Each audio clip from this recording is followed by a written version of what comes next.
Death Stranding 2 is one of these games that I feel like totally encapsulates the video game industry right now, where it is this growing divide of these two groups of people, where the first group of people think that Death Stranding and Death Stranding 2 are these ultimate masterpieces. It is one of the greatest games of all time. And then there's these people that don't like the game. They think it totally sucks. And the problem is that there's just this growing divide, and then people cannot disagree. You cannot have criticism for the video game, because otherwise it's just not allowed. You are attacking that thing that gamer likes, and it's just not allowed. Destroy the opposition. And the thing about it is, it's bad. It's bad for society. It's bad for video games. You should be able to critique video games. You should be able to say, hey, this is a good thing about the game. This is a bad thing about the game. Because in a lot of ways, there's no perfect video game. But really, beyond that, with Death Stranding, you just see this intense hype cycle, this huge hype, this huge praise for the game, which, to be honest with you, I think that the game is actually very flawed in many ways if you just look at it. But there is none of that. If you look at the early access reviews, it's the same song and dance, the same thing you've been through over and over again, where you have all these people that have early access to reviews, which, once again, you should think to yourself for a second, why is that? What percentage of people that have early access are negative? Well, maybe there's one or two, but if the majority are positive, that should make you pause for a second. And this trend happens again and again. And there's this overwhelming praise for the game. This game is amazing. It's a masterpiece.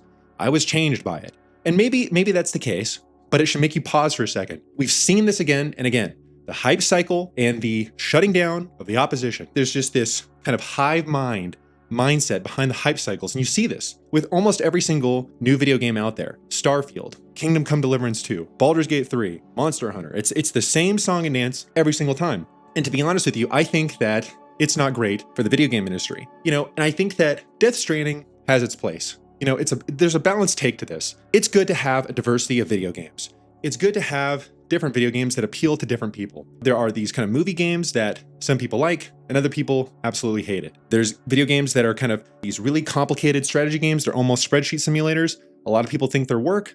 A lot of people enjoy them. Then there's these JRPGs that people think are anime slop. Some people like them. It's good to have this diversity in video games. More games to play, more games that can expose you to different environments, gameplay mechanics, things like that. And it's great. But I think with Death Stranding, there is, I think, very valid criticisms of the game. But in so many ways, there almost just seems to be, like I said, this hype cycle, this hive mind mindset about the game that seems to be also supported by video game industry critics, reviewers. It almost just seems so artificial in so many ways. Not to say that the game isn't enjoyable or people can't like it, but it just seems, I don't know, it just seems off. And when I look at Hideo Kojima, the creator of Death Stranding, I almost think that the guy is really honestly just trying to make a movie. He really just wants to make a movie or a TV series. Because if you look at his background, he is clearly inspired by Hollywood and movies. He grew up watching movies with his parents every night. He is clearly inspired by that in the Metal Gear Solid games. And when you look at Death Stranding, in so many ways, what is the thing that you see in the marketing? It is the cutscenes. It's the storytelling. That seems to be the critical aspect, right? You have Hollywood actors in Death Stranding, right? You have Norman Reedus as the main character. And you have to ask yourself, just think to yourself, ask questions to arrive at truth. Why would you use a Hollywood actor here? Well, in one sense, I mean, maybe it's a way to market the video game. That makes sense.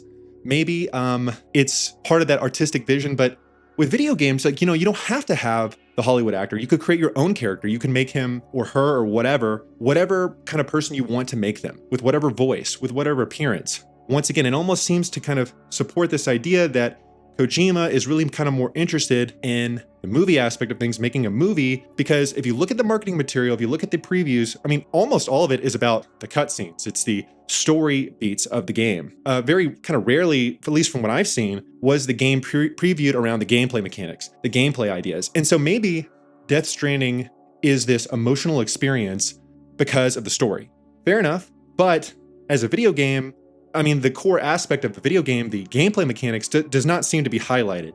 So it almost seems like Kojima just kind of wants to make a movie rather than a video game. And I think a lot of people may criticize the gameplay mechanics, kind of being like a walking simulator. And some people resonate with that. But I think a lot of people look at that and they think there's nothing new here. It's boring, or there's clear flaws with the third person shooting combat, or whatever mechanic you want to kind of talk about. Also, I think people have criticisms because the story seems to be completely nonsensical, extremely weird. Maybe that relates to some people, it's relatable, it's cool, but for other people, it's just too weird or it's just too eccentric. And the thing about it is that I almost feel like there's just this high level of criticism. You just don't understand the video game. You don't understand the story. Well, I don't know. To me, it just seems a little too much. It just seems too eccentric because honestly, I think in my opinion, some of the best art is actually quite simple. It's a message that can easily be understood by so many different people. But when you look at it deeper, there's a bunch of different layers to analyze and see. I think a good example of this is Lord of the Rings, right? It's a very straightforward story. And I think that when you watch that or you read the books, you kind of know that you're on to something special. You've experienced something special and you understand it just by itself. You don't have to analyze it. You don't have to go into this crazy analysis to understand the character development or the story. But beyond that, there's all this different symbolism and deeper meanings behind the work of the Lord of the Rings. But with Kojima, it seems like you need a manual of 2 hours to understand what's going on. There's this huge layer of confusion and esotericness and weirdness to understand some sort of concept that maybe can just be expressed in a little bit of a different way. Maybe it's isolation is not the best thing. In some ways, I feel like the core is to explain these messages so that many people can experience that message. I mean, I think that's how I like to think of a lot of art. When you look at a painting and there's this beautiful painting in front of you, you can appreciate it. It invokes this emotional feeling, but if you have some sort of deeper understanding of the symbolism behind the art, or you have an artistic background, you can understand some of the technical components, you appreciate it even more, but you don't necessarily have to have them to appreciate it. So when I look at Death Stranding, it really does seem very overrated to me. And a lot of it seems to be part of this broader hype cycle. Now, is there a place for Death Stranding? There is. And I'm sure that some people like the weirdness, some people like the gameplay mechanics, but in so many respects, it just seems like there's that hype cycle. It's like we've been here and done that before where people overhype the game, this game changed their life, there's been a game that they've never experienced quite like this, and maybe that's the case. But I feel like we've been here before. I mean, it just seems oddly familiar with Starfield, Kingdom Come Deliverance 2, and it's not to say that these games are bad, but in so many ways, I just see people, they throw these terms around, masterpiece, amazing, changed your life, whatever it is. But is that the case? I mean, if you look at Kingdom Come Deliverance 2, the second half of the game is very flawed. Gutenberg is definitely empty. It feels unfinished. There's clear problems with the level scaling at the very end of the game, but people will go, oh, it's a masterpiece. I mean, is it a masterpiece? Those gameplay mechanics about the level scaling, all you need to do is one playthrough and you realize, oh man, this is extremely flawed. How can you say that's a masterpiece? I mean, I guess a flawed masterpiece, but there's very clear flaws to that game. In so many ways, I kind of almost appreciate Kingdom Come Deliverance 1 over the second game. You could say that about the third act of Baldur's Gate 3, that a lot of people have said seems kind of unfinished. And same with Death Stranding. I mean, are these really amazing gameplay mechanics?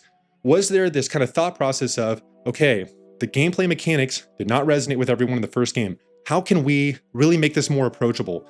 How can we get more people onto this so they can appreciate the story? No, I mean, there was a little bit of that, it seems like, from the combat and what they've done, but not a huge amount. So, I mean, is it this masterpiece and life-changing thing? I don't know if it is, because so many of the people that kind of have these kind of thoughts in so many ways, at least in the YouTube space, they get early access. And once again, all the early access in so many games tends to be super positive because I think that people are trying to maintain their access. They're trying to maintain that, which is a level of bias that makes you a little skeptical, or at least it should make you a little skeptical. And I think that I feel like it's this just trend we see again and again and again, where it's this constant praise. And in reality, there's a lot of flaws. There's not this basically telling of, hey, this game is really good, I enjoyed it, but here are the flaws. There's this hype train with it and this just extreme suppression of thoughts that are not aligned with the popular belief, or just no critical thoughts are allowed, or it's met with extreme hostility. And I just don't think that's good for video games. I don't think it's good for society in general. We've lost this ability to disagree. And ultimately, when we can disagree, we can point out flaws, that makes the video games better, hopefully in the end, because people will listen to you. There's just identifications of what are not good gameplay mechanics and how can you improve them in the future. I think that discussion and critical thought is something that just continues to be lost more and more with modern society. And with Death Stranding and the discourse around this, it just seems to, once again, it's just this thing that we've seen again and again and again. So this is my thoughts on Death Stranding. What do you think about Death Stranding? I mean, what do you think about this kind of idea that I've expressed about just seeing this cycle again and again and again? Let me know what you think. And yeah, I'll see you in the next video.